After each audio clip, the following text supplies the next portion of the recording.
जय हिंद दोस्तों, हम उम्मीद करते हैं हमारा पिछला video comparison of India and Pakistan आपको अच्छा लगा होगा। अगर आपने अभी तक वो वीडियो नहीं देखा है तो जरूर देखिए, उसके लिंक नीचे डिस्क्रिप्शन बॉक्स में दी है। आज हम बात करेंगे स्लीप वॉकिंग यानी नींद में चलना। बहुत सारे लोग स्लीप वॉकिंग को सीरियसली नहीं लेते। आप सबने कई मूवीज में एक्टर्स को नींद में चलते हुए देखा ही होगा। आप में से बहुत सारे लोगों ने कभी न कभी किसी को देखा ही होगा।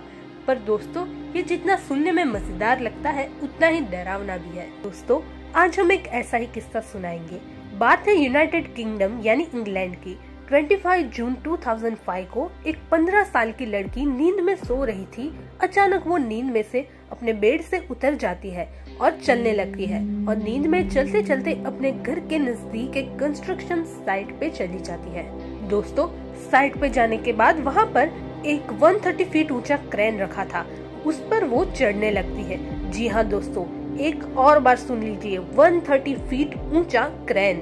दोस्तों, जरा सोचिए हमारा ब्रेन कितना पावरफुल है। उस लड़की की आंखें बंद होने के बावजूद उसकी बॉडी परफेक्टली क्रेन की सीढ़ियों पर चढ़ रही थी। वो लड़की स्कूल में पढ़ती थी, उसका कंस्ट्रक्शन साइट से कोई लेना देना नहीं था। फिर भी वो लड़की वहाँ क्यों गई थी, उसका आंसर मेडिकल साइंस के पास भी नहीं है। क्रेन के साथ एक बीम भी अटैच थी। 130 फीट ऊंचे क्रेन पे चढ़ने के बाद उस 40 फीट लंबे बीम पे चढ़ने लगी। जब वो लड़की बीम पे चढ़ने लगी तब एक इंसान ने उसको नीचे से देखा और तुरंत पुलिस को इन्फॉर्म किया। जब तक पुलिस आती है तब तक वो लड़की 40 फीट लंबे और 130 फीट ऊंचे बीम का एंड तक पहुंच जाती है और वहां नींद में खड़ी रहती है। पुलिस बिल्कुल भी देरी नहीं करती है और गाड़ी में लगी हुई इमरजेंसी सीढ़ी की मदद से एक लेडी पुलिस ऑफिसर को उस लड़की के पास भेजते हैं। पर अभी भी उस पुलिस ऑफिसर और उस लड़की के बीच में थोड़ी सी दूरी थी और उसका एक ही सॉल्यूशन था कि उस लड़की को नींद से उठाया जाए। पर चिल्ला के उठाना ठीक नहीं था, क्योंकि जरा सोचिए, आप रात को अपने बेडरूम में सो रहे हैं और अचानक आपकी आंख खुलती है और आप खुद को 130 फीट ऊंचे बीम पे पाते हैं, तो क्या आप ऐसे सिचुएशन को संभाल पाएंगे? पुलिस ऑफिसर को यही लगा और सोचने लगी कि शायद खुद को इतनी हाइट पे देखने के बाद उसको हार्ट अटैक भी आ सकता है। थोड़ी देर सोचने के बाद पुलिस ऑफिसर को उसकी जेब में फोन दिखा और एक आइडिया आया। तुरंत उसका नंबर पता लगाया और उसे कॉल किया और अपने रिंगटोन खुद सुनने की वजह से वो खुद जग पाई और उसे सब नॉर्मल लगा। क्योंकि कोई भी इंसान नींद में सोया हो और उसका फोन बजे और वो अपने फोन के रिंगटोन से उठे, उसमें कोई नई बात नहीं थी।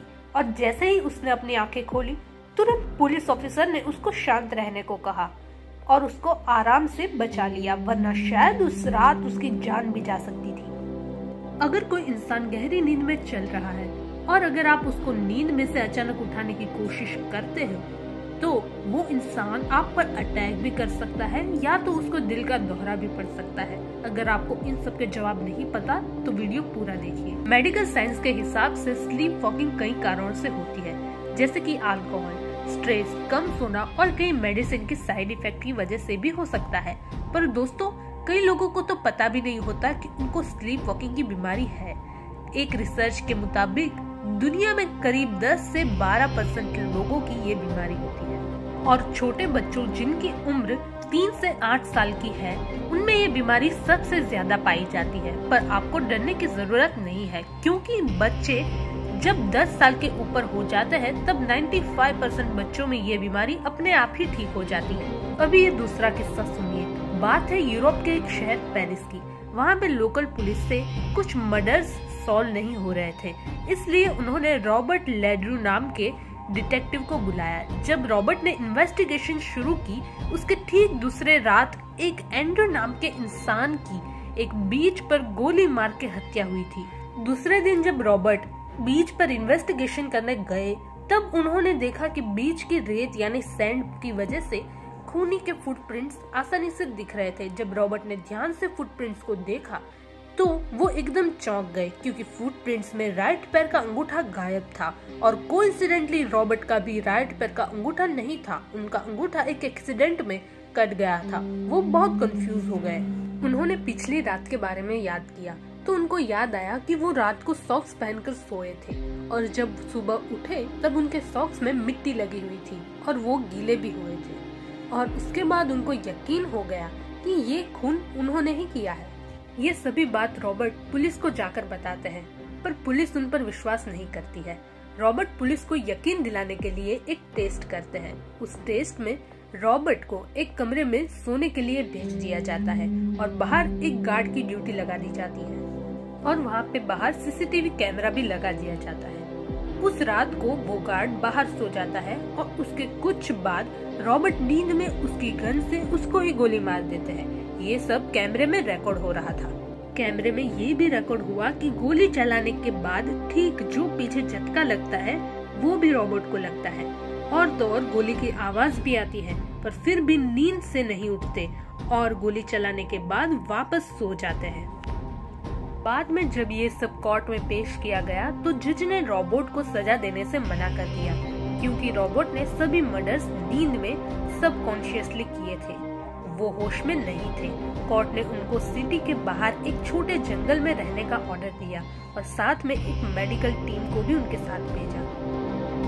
तीसरा किस्सा है कॉमेडियन माइक बिरबिग्लिया का। वो अपने शो को वॉशिंगटन में परफॉर्म करने आए थे।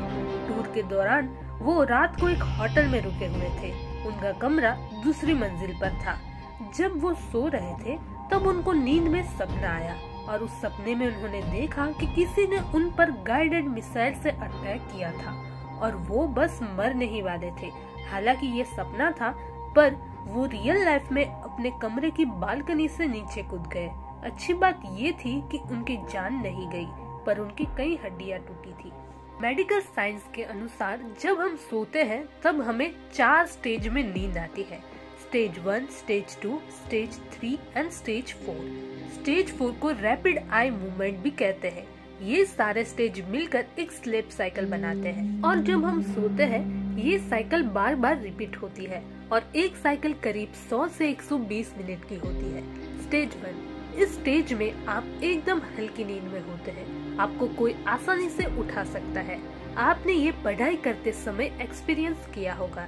जैसे आपकी आंखें बंद होती है, बुक आपके हाथों से गिर जाती है और आप नींद से उठ जाते हैं। और जब आपकी नींद थोड़ी और गहरी हो जाती है और आपको आपके आसपास का कुछ आइडिया नहीं होता है, वो है स्टेज 2। स्टेज 3, ये बहुत इम्पोर्टेंट स्टेज होता है। स्टेज 3 में बॉडी को फुल रेस्ट मिलता है।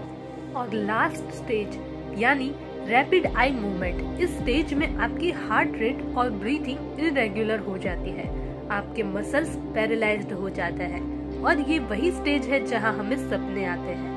और इसी स्टेज में हमारी आंखें एकदम जोर जोर से मूवमेंट करती है। अभी इसका कोई एग्जैक्ट प्रूफ नहीं है कि हमारी आंखें क्यों इतना मूव करती है। और आंखों के लगातार घूमने की वजह से सपने में सीन चेंज होते हैं और आप लोगों ने एक्सपीरियंस किया ही होगा कि सपनों में सीन बहुत ज्यादा जल्दी जल्दी चेंज होते हैं। एक एक्सपेरिमेंट के मुताबिक सपने देखते समय हमारे ब्रेन वेव्स और नर्व्स की पैटर्न बिल्कुल उसी तरह होती है जैसे जगते समय होती है, इसलिए सपने हमें इतने रियल लगते हैं। अब बात करते हैं उस सवाल की जो वीडियो के स्टार्टिंग में आया था कि नींद में चलते हुए इंसान को अगर आप जगाने की कोशिश करेंगे तो क्या वो आप पर अटैक करेगा? इसका जवाब है यस और नो। ये डिपेंड करेगा वहाँ की सिचुएशन और जगाने वाले इंसान पर।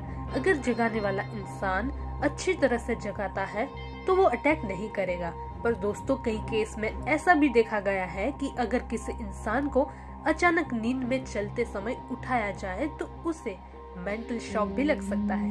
अगर आप किसी इंसान को नींद में चलते हुए देखें तो उसे बस उसके बेड की तरफ गाइड कर दीजिए, वो सबसे बेस्ट रहेगा।